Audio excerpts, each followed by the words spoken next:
There's a moment that happens inside a toxic person's mind that they will never admit to, never name out loud, never even fully understand themselves. The moment they realize the person standing in front of them has stopped playing a game everyone else in their life is still playing. Most people don't even know they're playing it. It's the game of reaction, response, adjustment, the constant, exhausting dance of managing someone else's moods, softening your own reality to accommodate theirs, performing whatever emotional role keeps the peace intact for one more day. Toxic people don't just participate in this game, they design it, they set the rules, move the pieces, and depend, more than they'd ever consciously admit, on everyone around them continuing to play along without question. And then, every so often, they encounter someone who simply stops. Not through confrontation, not through some dramatic final stand where every grievance finally gets voiced. Something quieter than that, something that unsettles them far more deeply than shouting ever could, because it gives them absolutely nothing to push against. Today, we're walking through 7 silent behaviors, different from anything you may have heard described this way before, that make toxic people genuinely, instinctively afraid of the person exhibiting them. Not afraid in the dramatic, cinematic sense. Afraid in the quiet, disorienting way that comes from finally meeting someone their usual tools simply cannot move.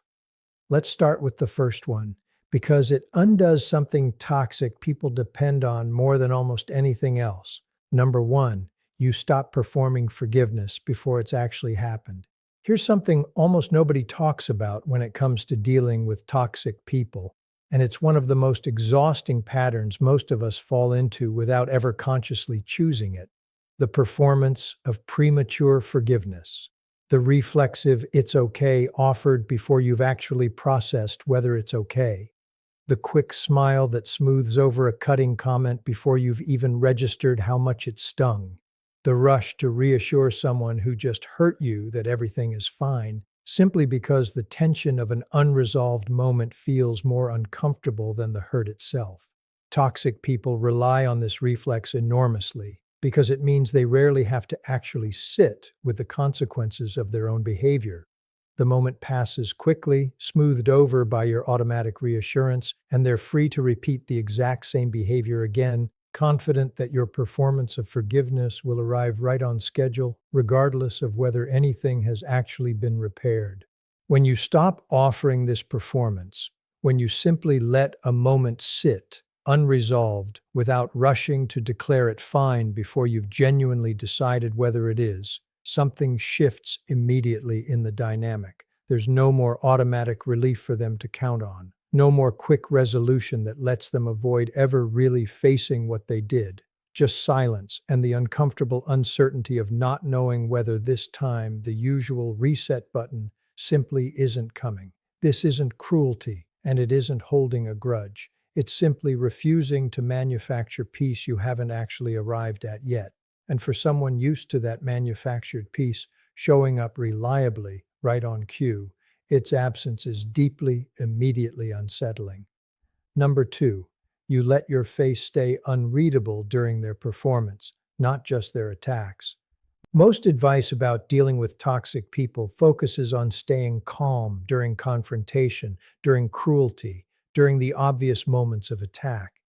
But there's a subtler, less discussed version of this same skill that unsettles toxic people even more: staying equally unreadable during their performance of charm, warmth, or generosity. Toxic people, especially those with manipulative tendencies, don't just watch for your reaction to their cruelty.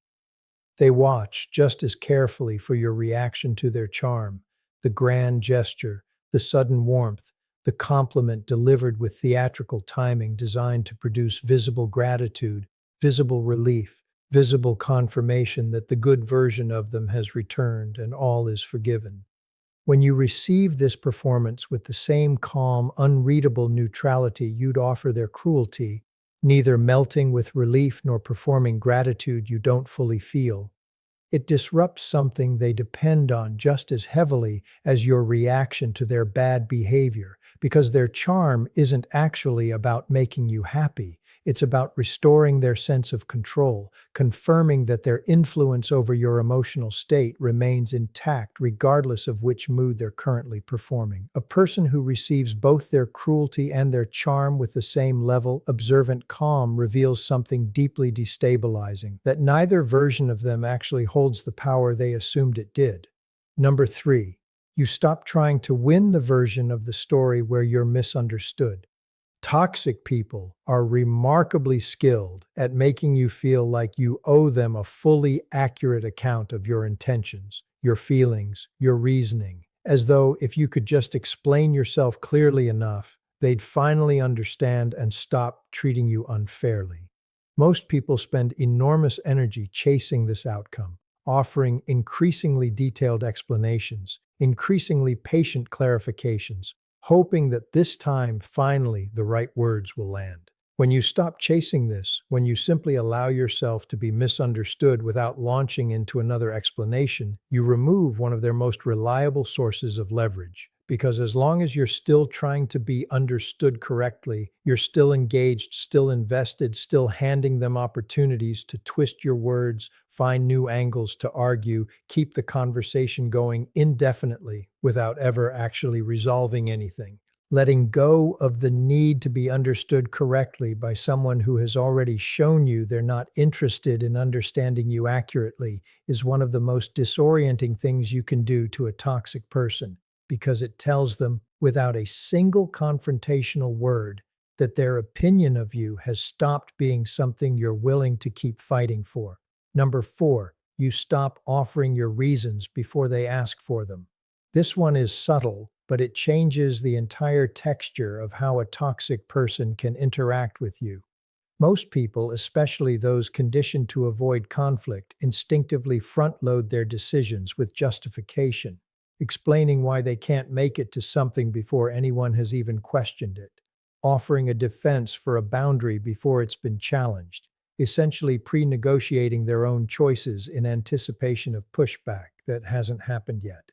Toxic people learn to read this habit quickly, and they learn to exploit it just as quickly, because a person who explains herself preemptively is a person who's already anticipating disapproval, already bracing for an argument, already treating her own decisions as things that require defending before anyone has even objected. This preemptive explaining hands them an opening every single time, because now there's a justification on the table to poke holes in, to question, to use as a foothold for exactly the kind of prolonged negotiation that wears you down until you either cave or exhaust yourself defending a decision that never needed defending in the first place.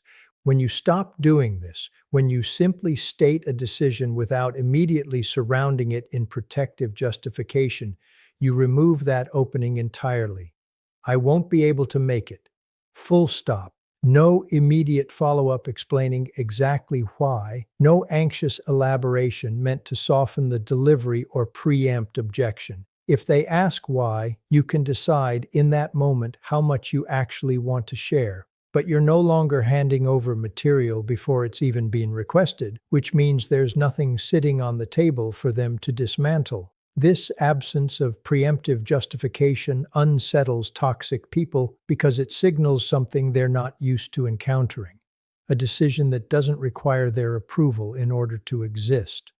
There's nothing to negotiate because nothing was ever offered up for negotiation in the first place. Number 5. You let contradictions sit without pointing them out. Most people, when they notice someone contradicting themselves, saying one thing today and something different next week, promising one version of events and delivering another, feel a strong pull to point it out immediately. This impulse makes sense. It comes from a genuine desire for consistency, for the story to make sense, for the person to be held to what they actually said. But toxic people are remarkably skilled at handling this kind of real-time confrontation. Point out a contradiction the moment it happens, and you hand them a live opportunity to explain it away, twist the timeline, insist you misremembered, or spin an elaborate justification for why this isn't actually a contradiction at all. Real-time confrontation, however justified, plays directly into their strength, quick in-the-moment narrative construction.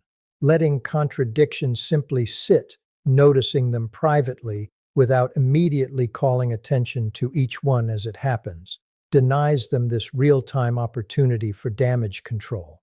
It doesn't mean you forget what you noticed. It means you're no longer providing a stage for them to perform their way out of it the instant it occurs.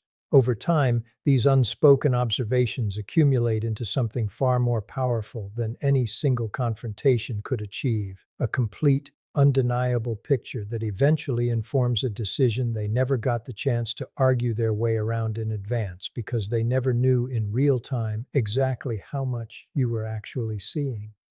Number 6, you stop matching their urgency. Toxic people frequently manufacture urgency, the crisis that needs your immediate attention, the decision that supposedly can't wait, the emotional emergency that demands you drop everything right now. This manufactured urgency is one of their most effective tools because urgency bypasses careful thought. It pulls you into immediate reaction before you've had time to actually evaluate whether the situation deserves the response being demanded of you. Most people, especially those conditioned toward caretaking, respond to urgency automatically, treating someone else's manufactured crisis as though it requires the same immediate priority they'd give a genuine emergency. When you stop doing this, when you simply slow down regardless of how loudly urgency is being performed at you, you remove one of the most reliable levers they have for bypassing your judgment. This might look like saying calmly, "I'll get back to you tomorrow," in response to something being framed as though it can't possibly wait. It might look like simply not responding within the time frame their urgency implicitly demands. This isn't coldness in the face of genuine crisis. It's a refusal to let manufactured urgency dictate your pace. And a toxic person who has always relied on urgency to bypass your careful thinking finds this refusal deeply destabilizing, because it reveals that their favorite tool for rushing you into compliance has simply stopped working. Number 7, you become someone who no longer needs the story to make sense. This final behavior might be the most quietly powerful of all 7 because it addresses something almost nobody names directly: the exhausting need most people carry to fully understand someone's motivations before they're willing to protect themselves from that person's behavior. So much energy gets spent trying to make the story add up. Why would they do this if they claim to care about me? What possible explanation could account for such inconsistency? Surely there's a piece I'm missing that would make all of this make sense. Toxic people benefit enormously from your need for the story to cohere, because as long as you're searching for the explanation that would make everything logical, you remain engaged, analyzing, trying to solve a puzzle that was never actually solvable because it was never built on logic in the first place. When you finally release this need, when you become someone capable of simply saying, "I don't fully understand why, and I don't need to in order to know how I'm going to respond," you access something that removes their power almost entirely. You no longer require their motivations to make sense before you're willing to protect yourself accordingly. The mystery simply stops mattering. And this, more than any of the other 6 behaviors, is what ultimately makes toxic people most afraid of the person standing in front of them, someone who no longer needs to understand them in order to be finished with what they're offering. Because here's what all 7 of these behaviors actually have in common: the thread running underneath every single one of them that toxic people sense long before they can ever name it directly. None of them require your engagement in order to function. That's precisely what makes this collection of behaviors so different from confrontation, so different from the direct emotional stand so many people imagine themselves eventually taking against someone who's hurt them repeatedly. Confrontation, however justified, however necessary it might feel in the moment, still requires participation from the person being confronted. It requires them to hear you, to respond, to engage with what you're saying in some way, even if that engagement is defensive or dismissive. And because toxic people are so remarkably skilled at managing exactly this kind of engagement, twisting it, deflecting it, turning it back around until you're the one apologizing, confrontation frequently ends up reinforcing their sense of control rather than disrupting it. These 7 behaviors work differently, and this difference is precisely why they're so much more effective at producing genuine unease in someone accustomed to controlling every interaction.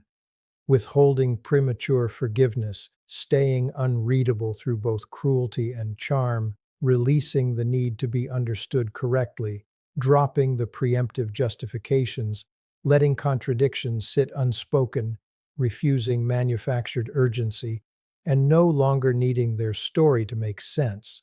None of these require the toxic person's participation, agreement, or even awareness in order to be fully, completely effective.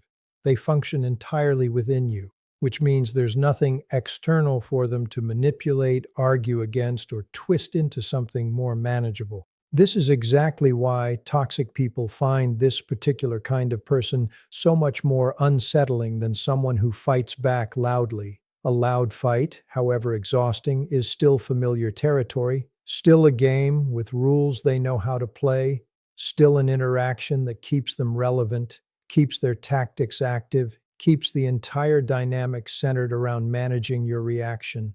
Silence structured around these 7 behaviors offers none of that familiar territory. It simply exists, calm and complete, entirely independent of whatever they do next.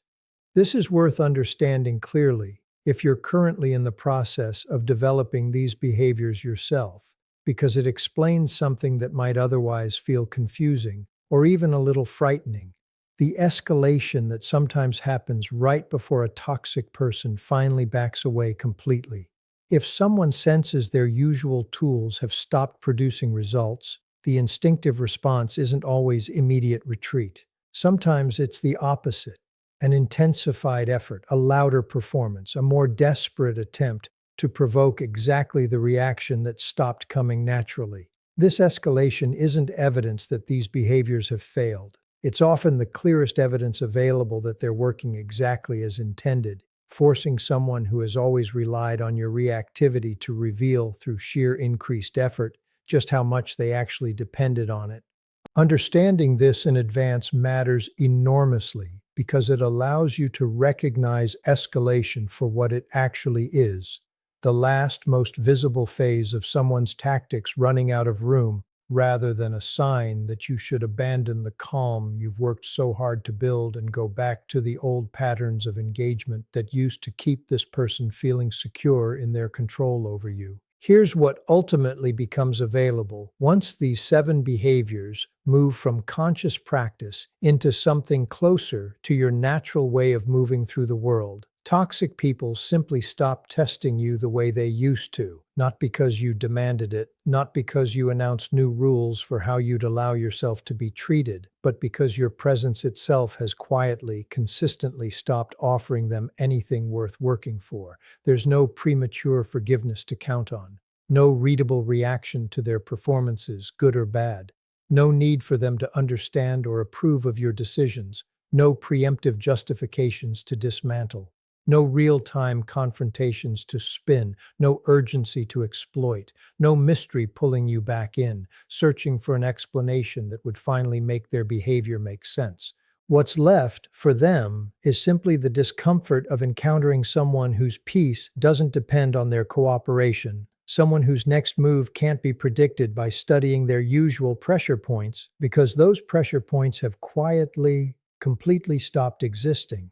This is what real power actually looks like once it's fully developed. Not loud, not dramatic, not built around some cathartic final confrontation that finally makes them understand everything they've done. Just quiet, complete, entirely self-contained. The kind of power that never needed their permission, their understanding, or their acknowledgement in order to be real. If you recognize these 7 behaviors taking root in your own life, if you've noticed yourself no longer rushing to smooth things over, no longer explaining decisions before anyone's asked, no longer needing the story to add up before you protect yourself accordingly. Understand exactly what you're building. You're not becoming cold. You're not becoming someone incapable of genuine connection or warmth.